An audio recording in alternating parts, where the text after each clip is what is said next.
Operazione Ape Operaia della Guardia di Finanza di Arzignano che ha messo in luce l'ennesima frode fiscale da oltre 4 milioni di euro di fatture false. Disposto il sequestro preventivo di beni per oltre 1.800.000 euro, indagati 4 soggetti, 2 amministratori di società e 2 commercialisti. A tirare le fila del complesso meccanismo fraudolento i 2 consulenti fiscali residenti a Roma che certificavano le false dichiarazioni fiscali.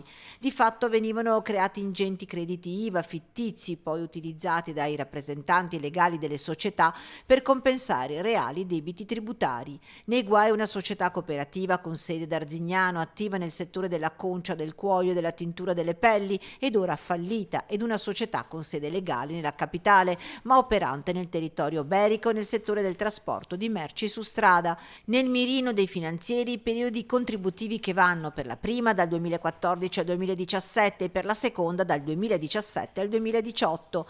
Le società contabilizzavano fatture false derivanti da un nutrito gruppo di soggetti, per lo più evasori totali, società cartiere o riconducibili a soggetti con precedenti specifici.